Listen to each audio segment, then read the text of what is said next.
Assalamualaikum warahmatullahi wabarakatuh. Alhamdulillahirabbil alamin. Hamdan na'imin, hamdan syakirin, hamdan yuafi ni'amahu wa yukafi'u mazidah. Asyhadu an la ilaha illallah wa asyhadu anna sayyidana Muhammadan abduhu wa rasuluhu la nabiyya ba'dah. Alhamdulillah rekan-rekan sekalian, kami ucapkan selamat bergabung dalam pembelajaran tahsin Al-Quran, yang insya Allah bergabungnya kita, yang insya Allah berkumpulnya kita mendapat keridhaan dari Allah Subhanahu Wa Taala. Di sini kita sama-sama belajar. Kalaupun nanti ada kritik dan saran, silakan nanti dicat di grup utama ya. Kalau misalnya ada pertanyaan pun silakan dicat di grup utama. Di grup kelompok belajar ini ya, khusus pure untuk belajar kita sama-sama membaca Al-Quran. Untuk materi kali ini langsung saja. Untuk pertama kali, ya mungkin kita sudah banyak mengenal, mungkin kita sudah banyak tahu bahwa ada beberapa huruf hijaiyah yang kita sudah kenal, ya dari alif sampai huruf ya, ya. Mungkin kita sudah banyak dan bisa membacanya, bahkan sudah mungkin juga mahir membaca Al-Qur'annya dengan begitu fasih. Tapi mungkin juga masih ada di antara kita yang membacanya masih terbata-bata, kemudian masih belum fasih mengucapkannya. Maka kalau kita selamanya masih mau belajar, insya Allah Allah akan memaafkan kita selama kita masih mau belajar membaca Al-Quran. Nah rekan-rekan sekalian, untuk mengingatkan kembali bahwa setiap huruf-huruf hijaiyah yang kita baca itu punya hak hurufnya, kemudian punya makhrajnya, punya tempatnya, kemudian punya sifatul hurufnya, sifat yang ada pada sifat tersebut, pada huruf tersebut. Nah untuk itulah, untuk pertemuan kali ini ya akan saya jelaskan tentang huruf hamzah. Ya, maaf ya, huruf hamzah. Jadi mungkin kita kenalnya huruf alif kebanyakan. Padahal antara hamzah dan alif itu sangat berbeda. Ya. Jadi perbedaan hamzah dan alif adalah setiap huruf yang berharokat, baik itu fathah, kasroh, doma, sukun, fathatain, kasrotain, domatain, itu sebenarnya namanya hamzah. Ya. Apakah itu alif? Nah, alif itu tidak berharokat, dia berdiri sendiri. Adanya apa? Adanya nanti di mad. Ya, seperti itu. Jadi bedanya hamzah sama alif adalah kalau alif tidak berharokat, hamzah berharokat, ada tanda barisnya. Nah, itu bedanya. Nah, kembali ke huruf hamzah. Hamzah ini keluarnya dari, nah, ini pangkal tenggorokan ya, aqsal halqi namanya. Pangkal tenggorokan aqsal halqi. Nah, inilah hamzah. Jadi pas di sini nih.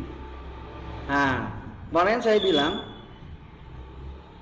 akan kita pelajari juga makhraj-makhraj yang keluar dalam satu makhraj. Nah, hamzah dia berbarengan makhrajnya dengan huruf h besar, ya.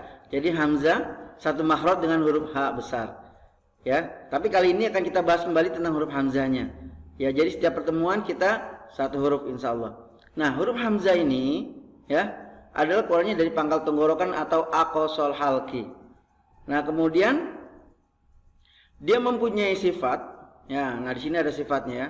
Sifatnya adalah, nah ini sifatul huruf ya. Pertama adalah jahr, jelas pengucapannya. Bukannya ya, bukannya dari mulut, bukannya tapi dalam ya. Alhamdulillah, alhamdulillah, bukan dari mulut, tapi dari sini ya, alhamdulillah, seperti itu. Kemudian punya sifat dia syiddah, ini kuat, jadi bukannya bukannya lepas, tapi kuat, nah seperti itu. Sifatnya yang pertama adalah jahr, ya jelas. Yang kedua adalah syiddah atau kuat atau keras. Kemudian selanjutnya adalah istifal. Nah, istifal ini adalah ketika mengucapkan huruf hamzah dibarengi dengan menurunnya lidah dari langit-langit mulut. Jadi lidahnya turun, merendah. Nah, seperti itu. Itu namanya istifal. Kemudian infitah. Ketika kita mengucapkan huruf hamzah, maka lidah menjauh dari langit-langit mulut. Karena efek dari turunnya lidah ke bawah, maka dia akan menjauh dari langit-langit mulut. Nah, itu sifatnya.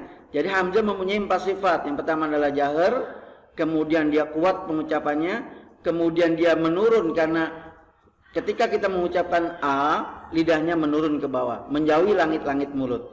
Kemudian akhirnya menjauhi langit-langit mulut jadi infitah, ya. Ini 4 sifat huruf yang harus kita pahami, ya. Jadi pengucapannya dia kuat ya, nah bukannya a, ya. Beda kalau a itu nanti ain di sini naik ke atas sedikit. Tapi dari sini alhamdulillah, alhamdulillah seperti gitu, ya. Nah itu hamzah, ya. Jadi kita harus pahami perbedaan hamzah dengan alif, ya. Jadi setiap huruf yang berharokat itu namanya hamzah. Setiap huruf alif yang berharokat namanya hamzah. Contohnya misalnya Ar-Rahman, nah itu sebenarnya hamzah, ya. Ar-Rahman, dan alif ini tidak bisa ada di depan. Ya, sekali lagi, alif tidak bisa ada di depan huruf. Nah, karena dia tidak berharokat. Adanya cuma bisa di belakang. Kalau dia di depan berarti namanya hamzah karena dia berharokat. Alhamdulillahi rabbil alamin. Nah itu hamzah. Nah itu perbedaan hamzah sama alif. Nah rekan-rekan sekalian, itulah yang dapat saya jelaskan tentang huruf hamzah. Jadi secara sederhana saja untuk mengucapkannya, ya, keluarnya dari pangkal tenggorokan, ya. Nanti bisa dilatih, misalnya nanti dari mentor yang ada di sini. Misalnya nanti ada bagaimana cara pengucapan huruf hamzahnya supaya kita teringat betul. Kemudian fase kita yang mengucapkannya. Misalnya i u ba u an ani a na minal mu'ni ma'i an ani a. Nah, jadi kita latih satu persatu. Insyaallah kalau kita semakin berlatih tentang makharijul huruf, satu hari satu huruf saja kita pelajari, insyaallah kita hafal dengan sendirinya. Baik itu makharijul hurufnya, tempat keluarnya, maupun sifat yang menempel pada huruf tersebut, ya. Jadi sekali lagi, hamzah keluarnya dari pangkal tenggorokan, kemudian mempunyai 4 sifat, yaitu pertama jahar jelas, kemudian kuat pengucapannya, kemudian dia istifal, kemudian infitah. Tadi sudah saya jelaskan, insya Allah nanti akan di-share di grup, ya. Akan di-share di grup kelompok kalian masing-masing. Terima kasih. Assalamualaikum warahmatullahi wabarakatuh.